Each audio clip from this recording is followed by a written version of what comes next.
Subscribe to our YouTube channel and press the bell icon to get the latest updates.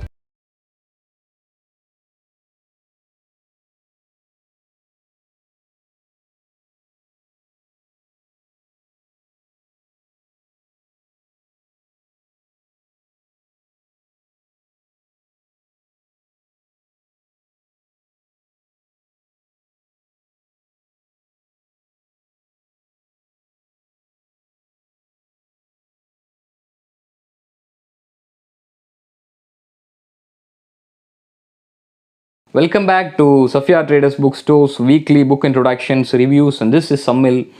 This week we have planned to bring to the helm an extremely relevant book. And by the way, this book was scheduled to be introduced last month in the context of the Israeli nation state's illegal bombardment and buffeting of Gaza Strip, which claimed the lives of more than 250 innocent men, women, and children. So it's not too late, and here we go. The name of the book is Gaza in Crisis.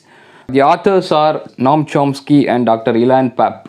So before we move on, let's take a quick look at the background of the authors. The first author, Noam Chomsky, is Institute Professor Emeritus of Linguistics and Philosophy at the Massachusetts Institute of Technology.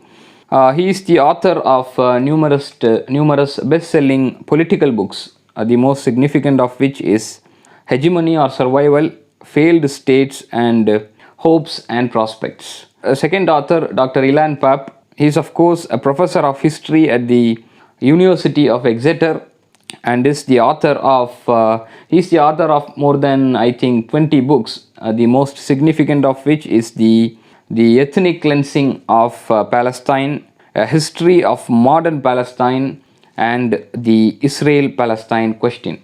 So before we move on, as was the case always, I would like to remind our viewers to subscribe to our YouTube channel and don't hesitate to click the bell icon for recent updates.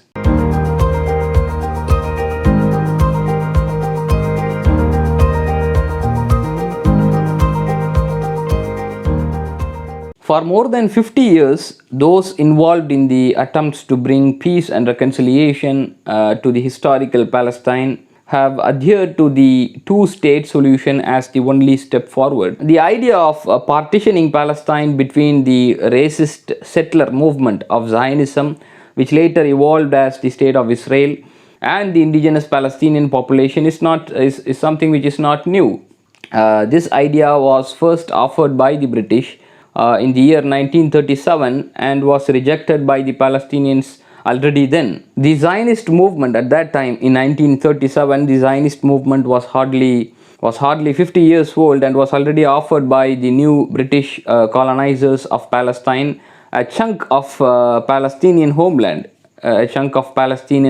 as their future state. This in the 1930s and 1940s would have been akin to an offer to decolonize India by partitioning it between a British India and a local India, or a proposal of decolonization of Algeria by partitioning it between a French Algeria and a local Algeria.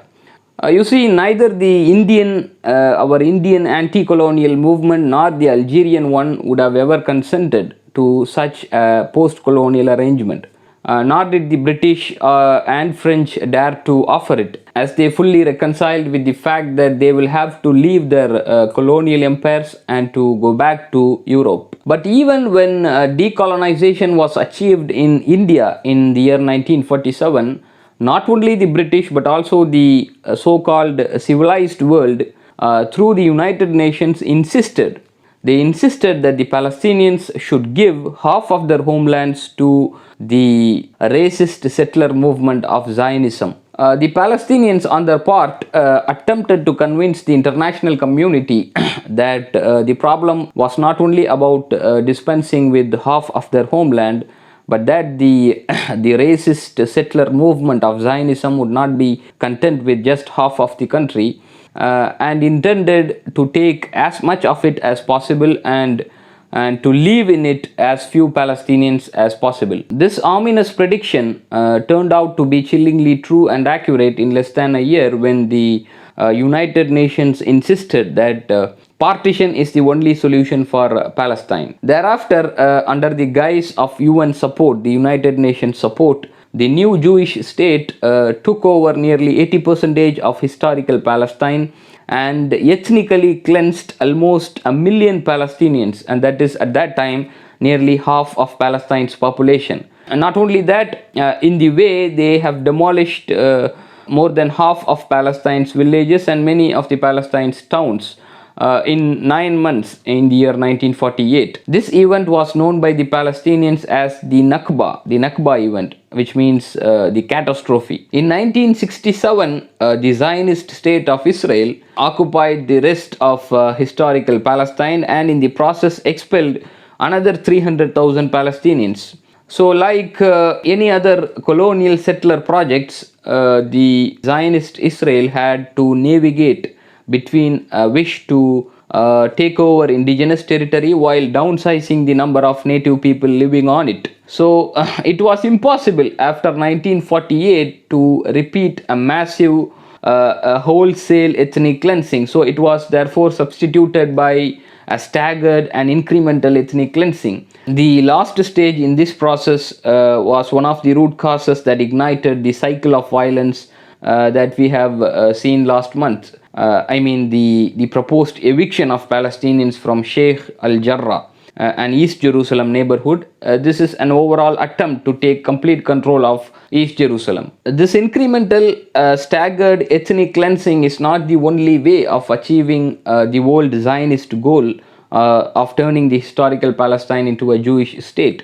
So therefore, imposing a military rule in the West Bank as well as in the Gaza Strip after they were occupied was another means which of course enclaved the people there without basic civil and human rights. Imposing a version of an apartheid regime on the Palestinian minority in Israel is another method.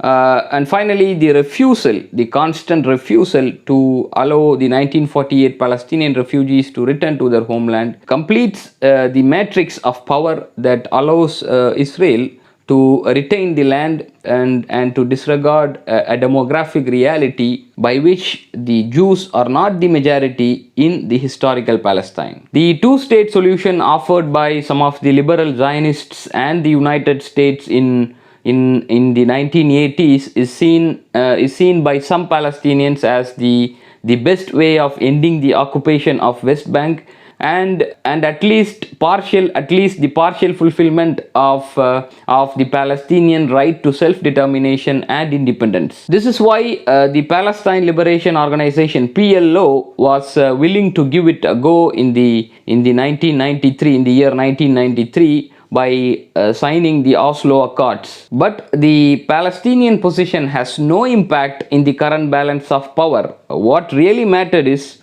how the Zionist Israel interprets the idea and the fact that there is no one in the world that could challenge its interpretation. The Israeli interpretation until the rise of Benjamin Netanyahu to power in the year 2009 is that the two-state solution is another means of having the territories, i.e. the West Bank and the Gaza Strip, without incorporating most of the people living there. In order to ensure it, Israel partitioned the West Bank, which is nearly 20% of historical Palestine, into a Jewish and an Arab part. This was in the second phase of the Oslo Accords, known as the Oslo II Agreement of 1995. The Palestinians were forced to accept it under the Egyptian and the American pressure. One area called Area C, which consists of nearly 60% of the West Bank, was directly ruled by the Israeli government from 1995 until now. Under Mr. Benjamin Netanyahu, Israel is in the process of annexing this area, the Area C, which consists of nearly 60% of the West Bank, while at the same time ethnically cleansing the Palestinians living in it. The remaining 40% of West Bank, areas A and B, according to Oslo II agreement, were put under the Palestinian Authority, which optimistically calls itself the State of Palestine, but in essence has no power whatsoever unless the one given to it and withdrawn from it by Israel. The Gaza Strip, on the other hand, was divided too. But the Jewish part in the Gaza Strip was too small and could not be defended from the wrath of the local people's movement. So the settlers were taken out in the year 2005, and Israel hoped that another enclave like the one in areas A and B of the West Bank would be established under the Palestinian Authority's rule and under the same conditions. But the people of Gaza rejected the Palestinian Authority's rule and opted to support Hamas, which firmly resisted this offer. They supported Hamas, the people of Palestine supported Hamas, not only because there was a return to religion, Islam, in its pristine purity in the face of these predicaments, in the face of oppression, tyranny, and institutionalized injustice. But also there was a big disappointment from the compliance of the Palestine Liberation Organization with the Oslo agreements. Israel responded by imposing an illegal, callous siege and blockade on the Gaza Strip, which, according to the United Nations, made Gaza unlivable. To complete its strategy that included the partition of the West Bank and the siege of Gaza, Israel in the year 2018 passed a citizenship law known as the Nationality Law, which made sure the Palestinians who live in the proper Israel, the Israel prior to the 1967 occupation of the West Bank and the Gaza Strip. So the Palestinians who live in proper Israel and who are supposedly equal citizens of the Jewish state will in essence become quote unquote Africans of the new Israeli Zionist racist apartheid state. Living under a permanent regime which discriminates against the Palestinians in every aspects of life on the basis of nationality, ethnicity, and religion. The endless negotiation on the two-state solution was based on the formula that once the two-state solution become a ground reality, Israel will stop these violations, these severe violations of Palestinians' civil and human rights wherever they are. But while the wait continued, more Palestinians were expelled, and the Jewish settler community in West Bank were doubled and tripled, and they took over the fertile lands, leaving no space for Palestinian expansion. The presence of more than 600,000 Jewish settlers with a very high rate of natural growth means that Israel will never consider moving them out. And without that, even a soft version of two-state solution is impossible. So therefore, the whole premise of this two-state solution is wrong, and that is why it did not materialize. It is based on the assumption of parity and of framing the whole conflict, the whole Israeli-Palestinian conflict, as one fought between two national movements. But this is not a conflict as such. It is a racist settler colonial reality which began in the late 19th century and continues until today. In this context, I think it is appropriate to quote the late scholar Patrick Wolf. Patrick Wolf described the settler colonial movements as motivated by logic he called the utter elimination of the natives, the aborigines. Sometimes it led to genocide, as was the case in the North America, and sometimes it translated to an ongoing ethnic cleansing operation, as was happening in Palestine. Therefore, the two-state solution is not going to stop the ethnic cleansing. Instead, talking about it only gives Israel an international immunity to continue what it continues to do. The only alternative is to decolonize historical Palestine. I repeat, the only alternative is to decolonize historical Palestine, which means we must all aspire for a state based on the dismantlement of colonialist institutions, fair distribution of the country's natural resources, compensation of the victims of ethnic cleansing, and the repatriation. That is the most important thing, the repatriation, assuring them the right to self-determination. As far the book is concerned, the book Gaza in Crisis is concerned, this book consists of 8 chapters. The first and 6th chapter is an interview by the editor of this book, Frank Barrett, with Noam Chomsky and Dr. Ilan Papp. First chapter is an interview solely with Noam Chomsky, and the sixth chapter is an interview with both Noam Chomsky and Dr. Ilan Papp. And the remaining chapters, remaining 6 chapters, are solely authored essays by both Dr. Ilan Papp and Noam Chomsky. The solely authored essays give the book a more in-depth analysis, scrutinizing specific periods and events in history in a new light, thereby challenging well-versed readers in the process. Selected articles by Dr. Ilan Papp gives necessary historical background that is key to understanding Palestine today. In chapters 2 and 3, Dr. Ilan Papp traces the historical development of the United States' involvement in the question of Palestine and the importance of Nakba. The Arabic word Nakba means catastrophe in English. The understanding of Nakba is crucial in understanding the Israeli-Palestinian history. Chapter 4 is the updated and superb essay Exterminate All the Brutes, Gaza 2009, the title, by Noam Chomsky. This groundbreaking piece focuses primarily on the December 2008, January 2009 Israeli assault on the people of Gaza. But also gives us a thorough analysis of Zionist Israel's relations with the United States of America and Europe, and also the role of social and military resistance in the Arab world. We return to Dr. Ilan Papp in chapters 5 and 7, where he charts the progress of the movement for one state. And lastly, the Israeli army's massacres in Gaza. So these articles provide an alternate narrative to that which is presented by the Zionist Israeli government, and I'm sure will help people reframe the whole Israel-Palestine conflict. The book closes with Chomsky's reflections on the peace process. So we hope that this book can be used as a guide for excavating the past for a more clear-sighted present and a justice-centered future in which human rights are universal and social justice restored. So before I wrap up my review cum introduction, I would like to quote a few remarkably candid statements of Malcolm X, Al-Haj Malik al-Shabazz, Malcolm X, which I think is extremely relevant in this context. Malcolm X says verbatim, I don't believe in any form of unjustified extremism. But I believe that when a man is exercising extremism, a human being is exercising extremism in defense of liberty for human beings is no vice. And if one is moderate in the pursuit of justice for human beings, I say he is a sinner.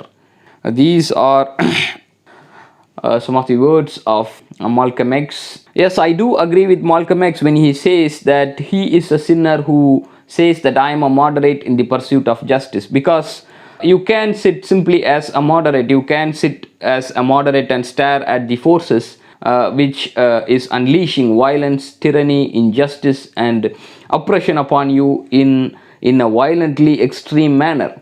So you can just sit moderate and stare at terrorism and extremism that comes your way. In that sense, you are sinning. In that sense, you are a sinner in as much as you are not trying to defend yourselves, your property, your possessions, your civil and human rights, your relatives, neighbors and family. So you can say I am a moderate in the pursuit when it comes to the pursuit of justice. In that sense, I agree with the statement of Malcolm X when he says that if a person says that he is a moderate in the pursuit of justice, he is a sinner. So we try to fit the resistance movement of the people of Palestine in this context when they resist and retaliate against a terror force, a racist Zionist force which has been unleashing terror, violence, injustice, tyranny and oppression upon them for more than 8 decades by now. So the resistance and retaliation of the people of Palestine is legitimate and legal. The resistance of Hamas is legitimate and legal because they are standing up for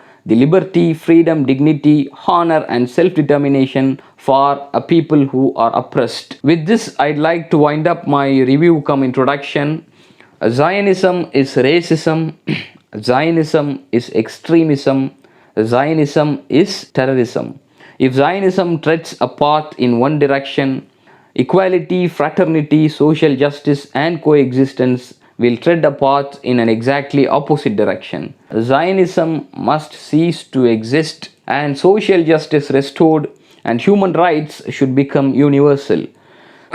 Gaza in crisis. The authors are Noam Chomsky and Ilan Pappe, Dr. Ilan Pappe. Gaza in crisis: reflections on Israel's war against the Palestinians. The editor is Frank Barat.